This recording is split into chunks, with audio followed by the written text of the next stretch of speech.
সবাই যেহেতু আসছে তাহলে বিচার শুরু করা যাক। মাদ্দার সাহেব কি বিচার করবেন? আসল যে অপরাধী সেই তো আসে নাই। তাই তো, আসল যে অপরাধী সেই তো আসে নাই। আপনি কি বিচার শুরু করছেন? মাদ্দার সাহেব, বিচার কিন্তু সঠিকভাবে করতে হবে। আচ্ছা আচ্ছা আচ্ছা, ভুল হবে না, ঠিক আছে। বিচার কোনটি আমি অনেক করছি, আপনাদের তো জ্ঞান দেওয়া লাগবে না। তাহলে মেন অপরাধীকে ডাক দেওয়া হোক। মাদ্দার সাহেব, অপরাধী ছোট ভাই এখানে আছে, তাহলে তারই পাঠান। এখানে অপরাধী ছোট ভাইকে। মাদ্দার সাহেব, আমি। তোমার ভাইকে ডাক দেয় না।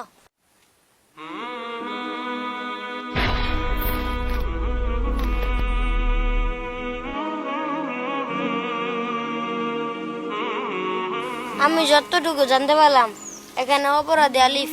অপরাধী আলিফ মানে? ঘটনা তো আগে শুনবেন। হাইম, তোমার সাথে কি করছে? সে আমাকে ঢিল মারছে। আচ্ছা আলিফ, তুমি তাকে ঢিল মেরেছিলে কেন? ওয়ালাইকুম আসসালাম। চলো ভাই, নামাজটা পড়ে আসি। আচ্ছা, তোমাকে আমি 4টি প্রশ্ন করব, যদি উত্তর দিতে পারো তাহলে আমি নামাজে যাব।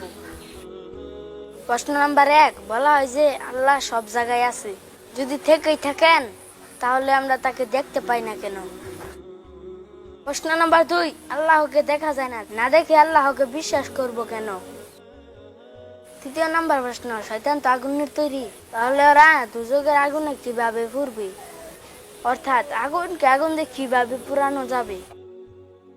চতুর্থ নাম্বার প্রশ্ন, বলা হয় যে আল্লাহর ইচ্ছা ছাড়া কিছুই হয় না, তাই যদি হয় তাহলে মানুষ তার কৃত কর্মের জন্য শাস্তি পাবো কেন?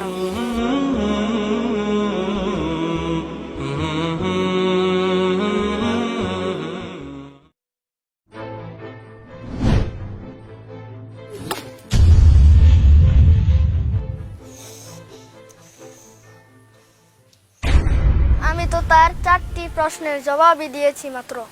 তাকে আহত করার আমার কোনো উদ্দেশ্য ছিল না। সে আমাকে প্রথম প্রশ্নটি করেছিল, আল্লাহ সর্বত্র বিরাজমান থাকতেও তাকে দেখা যায় না কেন? ঢিলের আঘাতে এই ব্যক্তি ব্যথা পেয়েছে বলছে, ব্যথার যদি অস্তিত্ব থেকে থাকে তবে তা দেখা যায় না কেন? ব্যথা বিদ্যমান থাকা সত্ত্বেও যেমন দেখা যায় না, তেমনি আল্লাহ সর্বোচ্চ বিরাজমান থাকা সত্ত্বেও তাকে সর্বচক্ষে দেখা যায় না। তার দ্বিতীয় প্রশ্ন হলো, আল্লাহকে না দেখে বিশ্বাস করব কেন? চোখে না দেখে যদি ব্যথার কথা বিশ্বাস করা যায়, তবে আল্লাহকে না দেখে বিশ্বাস করার কি অসুবিধা? তার তৃতীয় প্রশ্ন হলো, শয়তান ও জিন আগুনের তৈরি হয়েও পুড়বে কেন? মানুষ তো মাটির তৈরি। মাটির তৈরি মানুষকে যদি মাটির ঢেলা লাগাতে কষ্ট দেওয়া যায়, তবে আগুনের তৈরি জিনকে আগুনে পোড়ানো কি তেমন কষ্টকর? তার চতুর্থ প্রশ্ন হলো, আল্লাহর ইচ্ছা ছাড়া কোনো কিছুই ঘটে না, তাহলে মানুষের কৃতকর্মের জন্য মানুষকে শাস্তি দেওয়া হবে কেন? আল্লাহর ইচ্ছায় যখন সব হয়, তবে ঢিল ছোড়া, তার গায়ে আঘাত লাগা এবং রক্তপাত ও ব্যথা সবই তো তার ইচ্ছাই হয়েছে। সুতরাং এখানে অভিযোগ করার কি আছে? এরও যদি অভিযোগ ও বিচার চলে এবং শাস্তি বর্তায়, তবে মানুষের কৃতকর্মের বিচার সুফল ও কুফল বুধ কেন মিথ্যা হবে? মাদ্রাসা, আমার প্রচুর ভুল হয়ে গেছে, আমাকে ক্ষমা করে দেন।